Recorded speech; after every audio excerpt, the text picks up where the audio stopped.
Recently, I had the opportunity to interview Kane Carter, the creator behind POPGOES, one of my favorite franchises related to Five Nights at Freddy's, and part of the Fazbear Fanverse initiative, where Scott Cawthon himself officially licensed a few FNAF fan games to be a part of the franchise, and give them a little bit of funding to make them bigger projects. It was an awesome interview, and I'll link the entire 2-hour podcast in the description below in case you missed it. But in that interview, we got some major news for upcoming Fanverse fan games that are coming out. And I know this isn't technically a theory, but it's major news for the franchise, and I wanted to talk about it. So slices, put on your aprons, and let's bake ourselves some news. Now, straight away, before we get to talk about the fun stuff, I'm going to be mentioning release date type information, and I want to make something very clear.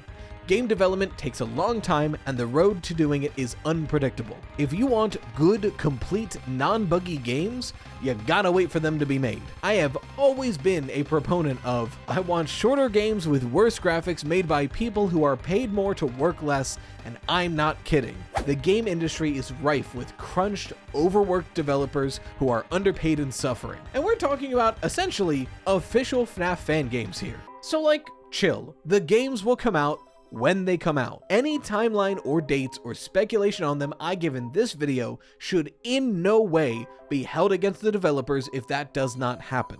Things happen. You have to wait if you want good games to be made. Essentially, if I say X might come out this year and it doesn't, don't hold that against the developers. What the hell is wrong with you? I also thought that briefly going over what the Fazbear Fanverse initiative is and what projects are still associated with it would be really helpful, because there seems to be a lot of misunderstanding and misinformation spiraling around the project that I think was really cool. Essentially, Scott Cawthon saw a blooming fan game scene around the FNAF franchise and wanted to in some way reward and encourage more fan games around the project. So the Fazbear Fanverse initiative was formed. In essence, it's a way to have people make official FNAF spin-off games. The main difference being that they can sell their games and make money, and sell merch of it and make money. And to help encourage this, once they were signed on, they received an initial payment just to get their feet on the ground and start funding this dream project. They're not legally allowed to say how much they received, but I've been told it wasn't anything crazy, it was just enough to get stuff started, to get the ball rolling. And that's all. Some people seem to think that the developers of the Fanverse are on some sort of a salary and they're wasting time to earn more money out of the project. That's not how this works. They got an initial payment and they just have to use that and personal funds to continue the project. In fact, that's the main reason that there's a lot of Fanverse merch before many of the games have come out. They need to fund making the game. Making games costs time and money. Now onto the projects within the Fanverse. Initially there were 5 projects, sort of like mini franchises. There was The Joy of Creation, Five Nights at Candy's, POPGOES, FNAF Plus, and One Night at Flumpty's. Due to reasons we won't be getting into today, the current ongoing projects of the Fanverse are The Joy of Creation, Five Nights at Candy's, and POPGOES. Now before we talk about which games are going to come out in the Fanverse, I wanted to briefly mention a game that most recently came out, that being myPOPGOES for mobile. myPOPGOES is this fun, cute minigame collection that is in-universe of the POPGOES story. It's sort of a teaser for the upcoming story of POPGOES Evergreen and how it's being slightly rewritten and tweaked. That game has now come to mobile, so you can play all of it on your phone.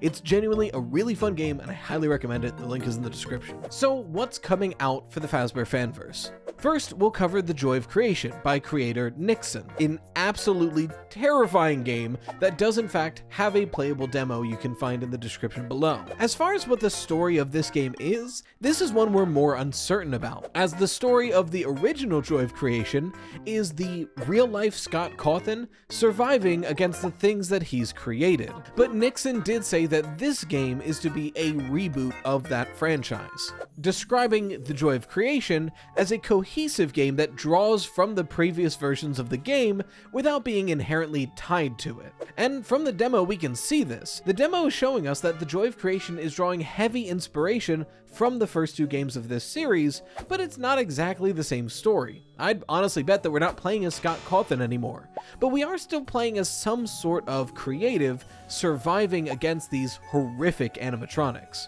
Up next is POPGOES Evergreen by Kane Carter, a reimagining of POPGOES. Now POPGOES is your more standard sit and survive style of game, except instead of surviving against animatronics, you're trying to prevent them from creating something that would kill you. The initial POPGOES story was rather complicated, and Kane has stated that he wants to try to streamline it and trim some of the fat to make it more approachable. So we don't know exactly what the new story of POPGOES Evergreen is going to be. And if you wanted me to talk about the original story, well, I could make a whole video about it twice the length of this one. But for now, all I'll say is that in the original story, POPGOES is set in the FNAF universe, but only taking into account the lore of the first 3 games. That in mind, like I mentioned, the animatronics can't hurt you, but the spirit of this location, Bonnie Glade, wants to. And to assist her, the animatronics are 3D printing the pieces of Shadow Bonnie, or in these games, Black Rabbit, so that Bonnie Glade can possess them to kill the player. Why does she do this? What are the other undercurrents of story here? If you really want to know, I have a very old video that goes over the entire story of POPGOES.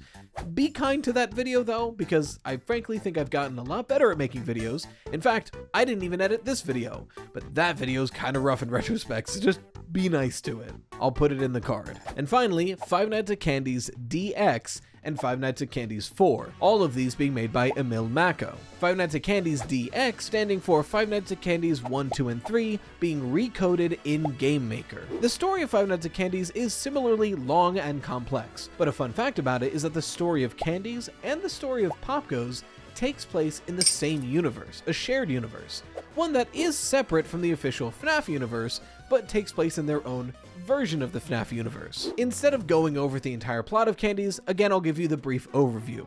We're playing as Mary Schmidt, a woman that is closely tied in trauma to the Candy's franchise, who witnessed something horrible way back when it was just cat and rat, and the things that she witnessed eventually turned into the possessed cat and rat animatronics, and it's her sleeping on the job that leads to the rat killing the children who then go on to possess the Candy's animatronics. So they're very linked the whole time. But again, it's a long story we don't have time to go fully into here. So the question of the hour is, when are these games coming out? People have been waiting and they're very excited to play them. Do we have any news on when they might be playable? Well, we do, but it's loose news and it's not an official release date. So again, if it doesn't happen, be cool.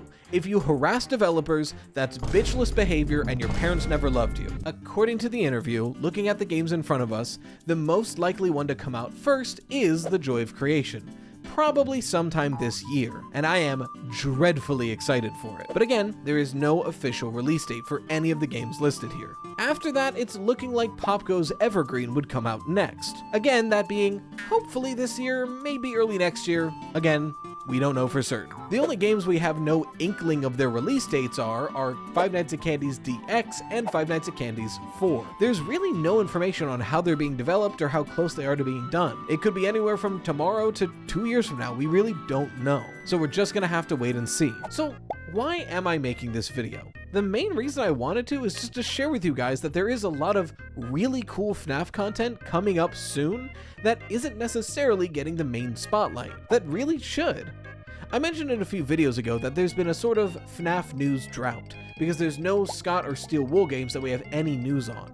But what I wanted to try to share today is there are things to look forward to for FNAF fans that are coming out relatively soon, especially if you miss the old sit and survive style of FNAF games. We might never go back to that with Scott and Steel Wool games. They seem to have moved on from that format, but the Fanverse is where you will get that itch scratched. Sure, The Joy of Creation is a little different, but it's still similar to sit and survive, and POPGOES and Candy's are true blue sit and survive games. So especially if you haven't even checked out some of these games, a lot of games have already come out under the Fanverse umbrella, and the franchises in the Fanverse already have games you can play. There's Five Nights at Candy's R, which is a remaster of the first game that is playable right now. Go and play it. There's POPGOES Arcade 2020. There's the new POPGOES Arcade Fighting Chance update that came out recently that revamps the entirety of POPGOES Arcade, and that's a fun pair of games. Like I mentioned, there's myPOPGOES on mobile and everything else you can play it on. There's a lot of content here that frankly has somehow flown under the radar, so I just wanted to help spotlight that. I think it's really cool. So I hope in some way this video was helpful to show you what kind of games are coming down the line. Even if we don't know when the next Secret of the Mimic 2 is going to be,